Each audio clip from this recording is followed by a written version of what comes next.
അപ്പൊ ചില ആശുപത്രികളിലും ഉണ്ട് കേട്ടോ. ആശുപത്രികളിൽ ഞാൻ കണ്ടിട്ടുണ്ട്, പല സ്ഥാപനങ്ങളിലും ഉണ്ട്. പല സ്ഥാപനങ്ങളിലും ഓരോ മുറിയിലും ടി വി ഉണ്ടാവുമല്ലോ, പക്ഷെ അത് ഒരേ ചാനൽ തന്നെയായിരിക്കും. അതിന്റെ പിന്നിലും ധാരണ ഉണ്ടാവും. അതെ ഇത് അപ്പൊ അങ്ങനെയൊക്കെയുള്ള ധാരണകളും അപ്പൊ ഒരുപാട് അഴിമതി മലീമസമാണ് എന്ന് പറഞ്ഞാൽ ഇതിന്റെ അർത്ഥം അവസാനമായിട്ട് ബാർക്കിനെയും നമുക്ക് വിശ്വസിക്കാൻ പറ്റില്ല എന്നത് തന്നെയാണ്. അപ്പൊ കുറ്റമറ്റ ഒരു സംവിധാനത്തിലേക്ക് നമുക്കിനി പോകേണ്ടി വരും. കുറ്റമറ്റ പഴുതുറ്റ ഒരു സംവിധാനത്തിലേക്ക് പോകേണ്ടി വരും. ഈ പറഞ്ഞതുപോലെ ആരും ആ ടി വി അല്ലിപ്പോൾ കാണുന്നത് കൺവേർജൻറ്റ് മീഡിയ എന്ന് പറയുന്ന സംവിധാനം ഉപയോഗിച്ച് എല്ലാം കൂടി നമ്മുടെ ഈ കൈയിൽ വെച്ചിരിക്കുന്ന മൊബൈലിലേക്ക് എല്ലാം കൂടി കൺവേർജ് ചെയ്ത് വരികയാണ്. അപ്പോൾ ആ ഒരു ഇക്കോ സിസ്റ്റത്തിലാണ് നമ്മൾ ജീവിക്കുന്നത്. അപ്പോൾ തീർച്ചയായിട്ടും ആർട്ടിഫിഷ്യൽ ഇൻ്റലിജൻസിൻ്റെ കാലമാണ്. കുറ്റമറ്റ പഴുതുറ്റ ഈ സംവിധാനം നിലവിൽ വരാനുള്ള സാധ്യതകളിലേക്ക് ഇനി നമ്മുടെ അല്ല, അങ്ങനെ എളുപ്പമല്ല. കാരണം എന്താ പറയുക, 85 ലക്ഷത്തോളം കുടുംബങ്ങളിൽ ടി വി കാണുന്നു.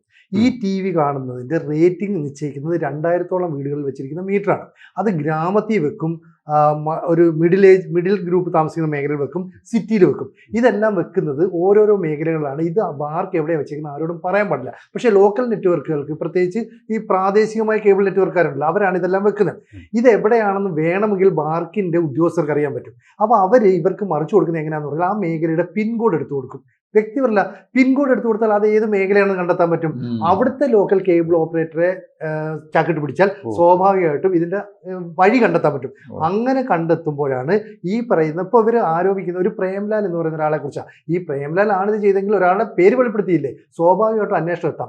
റവത ചന്ദ്രശേഖർ എന്ന് പറയുന്ന DGPയുടെ മുന്നിലേക്ക് കേരള ടെലിവിഷൻ ഫെഡറേഷൻ ഇത് സംബന്ധിച്ച് പരാതി നൽകി. എന്ന് പറഞ്ഞാൽ ടി വി ചാനലുകൾ തമ്മിലുള്ള മത്സരം അല്ലെങ്കിൽ അവർ തമ്മിലുള്ള ഈ സ്പർദ്ധ ഇതൊരു തുറന്ന യുദ്ധത്തിലേക്ക് പോകും. ഏതാണ്ട് 50,000 കോടി രൂപയുടെ പരസ്യ വരുമാനമാണ് ടി വി ചാനലുകളോട് ലഭിക്കുന്നത്. അപ്പോൾ ഇത്രയും വലിയ പരസ്യ വരുമാനം കിട്ടുന്നത്, നേരത്തെ പറഞ്ഞതുപോലെ 1, 2, 3 സ്ഥാനത്ത് നിൽക്കുന്നവർക്കാണ് പരസ്യം കൂടുതൽ കിട്ടുന്നത്. അത് ഇന്ത്യ ഗവൺമെൻറ് നൽകുന്ന പരസ്യം, കേരള ഗവൺമെൻറ് നൽകുന്നതായിരിക്കും, പ്രൈവറ്റ് സ്ഥാപനങ്ങൾ നൽകുന്ന പരസ്യം അങ്ങനെ തന്നെയാണ്. ആ പരസ്യം എനിക്ക് കൂടുതൽ കിട്ടണമെന്ന് മാത്രമല്ല, മറ്റേ ചാനലിന് കിട്ടരുത്, ഇടിച്ചു താഴ്ത്തുന്നു. അപ്പോൾ അതിൻ്റെ ഫോൺ കോള്, വാട്സാപ്പ് എല്ലാം തന്നെ ഒരു ചാനൽ പുറത്തു വിടുന്നു എന്ന് പറഞ്ഞാൽ വലിയൊരു യുദ്ധത്തിലേക്ക് ഈ ടി വി ചാനൽ മേഖല, പ്രത്യേകിച്ച് ന്യൂസ് ചാനൽ മേഖല പോകുന്നു. അതിൽ തന്നെ ഏറ്റവും വലിയൊരു സംഭവം ഫോൺ ഫാമിംഗ് ആണ്. നമ്മൾ ഇതുവരെ കേട്ടിട്ടില്ല. 10,000-കണക്കിന് ഫോൺ നിരത്തി വെച്ചിട്ട് അതിലൂടെ ഫാമിംഗ് എന്നൊക്കെ പറയുന്ന കൃത്യമായ കൃഷിയാണ് നടത്തുന്നത്. അപ്പോൾ ഇന്റർനാഷണൽ തലത്തിലുള്ള ഒരു തട്ടിപ്പാണ്. ഇതിൽ ക്രിപ്റ്റോ കറൻസിയാണ് ഇത് ഉപയോഗിച്ചിരിക്കുന്നത്. 100 കോടിയോളം രൂപ പോയതിന്റെ തെളിവുകളും പുറത്തു വരുന്നു എന്ന് പറയുന്നു.